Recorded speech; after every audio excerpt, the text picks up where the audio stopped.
It started with a knock at the door just after 8 p.m. on a rainy Thursday. I had just come back from my shift at the diner and was ready to fall face first into bed.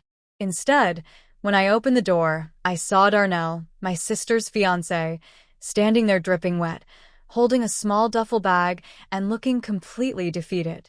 I hadn't seen him in weeks, not since the engagement party where tensions already simmered beneath the surface. Darnell was engaged to my older sister, Monica. They had been together for over 2 years and were planning to get married that summer. Monica was currently away in Atlanta visiting our mother for 2 weeks, so when I saw Darnell on my porch looking like he had just walked through a hurricane, I was more confused than anything. "Hey, Rachel," he said, voice low. "Can I come in? I don't have anywhere else to go tonight." I stepped aside without hesitation, letting him in out of the rain. He set his bag down and exhaled like he'd been holding his breath for days. I offered him a towel, and he wiped himself down as best he could. "What happened?" I asked.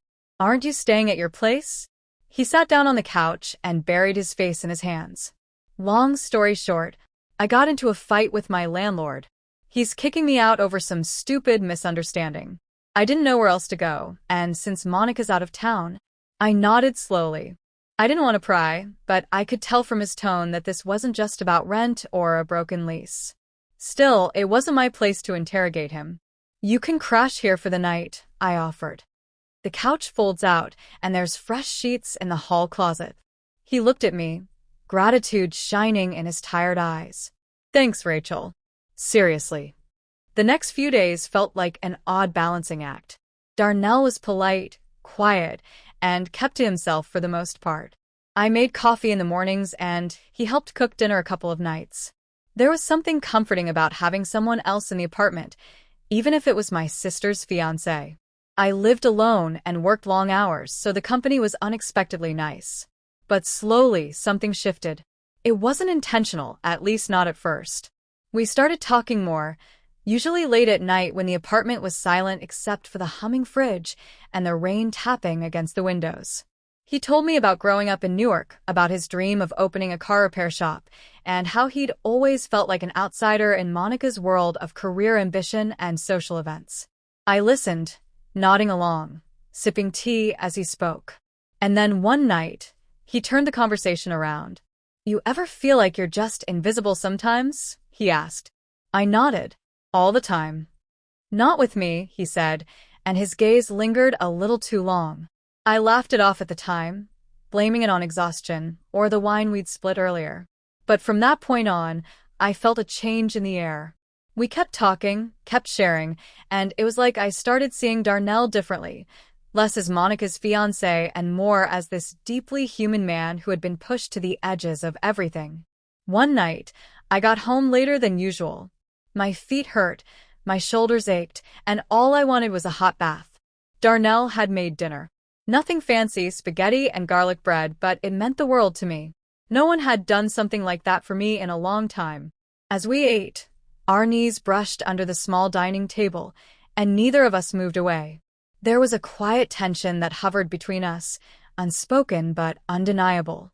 After dinner, we cleaned up in silence, but the way his hand touched mine as he passed me a plate sent electricity at my arm. "Rachel," he said softly, drying his hands. "I know this is wrong. I shouldn't even be here. I should have figured something else out." "Why didn't you?" I asked before I could stop myself. He didn't answer, but his eyes said everything. He wasn't just starved for shelter. He was starved for connection, for someone to see him. And I understood that feeling far too well. Still, I knew better. I knew the line we were approaching and how easy it would be to fall over it. Monica was my sister. Darnell was her future husband. Whatever I was feeling, whatever he was feeling, it didn't matter. Except it did. That night, as I lay in bed, I couldn't sleep. I kept thinking about him on the couch, alone, probably just as restless. I turned over and over again, wrestling with guilt and confusion. And finally, around 1 a.m., I got up and walked into the living room. He was awake, sitting on the edge of the couch, head in his hands. "Couldn't sleep either?" I asked. He looked up, surprised, then nodded. I sat down beside him, not too close, but close enough that I could feel the warmth radiating off him. "This is messed up," I whispered. "I know. Then why does it feel like the only real thing I've felt in months?" He didn't answer, and for a long time neither did I. The apartment was silent, heavy with all the things we weren't saying. And still, neither of us moved away. The next morning, everything felt different. We hadn't crossed any physical lines, but emotionally, we were already over the edge. I avoided him that morning, left for work early, barely touched my coffee. At the diner, I dropped 2 plates and got scolded by the manager. My mind was spinning with questions and regret. That night, when I got home, Darnell's bag was gone. So was he. There was a note on the kitchen table. "Rachel, I'm sorry. I never meant for things to get complicated. You've been kind and generous, and I let my emotions cloud my judgment. I need to figure out my life and not drag you into it. Please don't tell Monica. Not because I'm afraid, but because nothing happened and I want to make sure she gets the man she deserves. Thank you for everything. Darnell." I sat down and read the note twice. 3 times. My chest ached in ways I didn't understand. I told myself I was relieved. That it was good he left. That it was all just a close call. But deep down, I knew something had shifted in me, something I couldn't undo. When Monica returned a few days later, I smiled and hugged her like nothing had happened. She never asked if Darnell had come by, and I never brought it up. Months passed, and their wedding was eventually postponed, then canceled. Monica said it just wasn't working, that they had grown apart. She never asked why I looked sad when she said it, and I never told her the truth.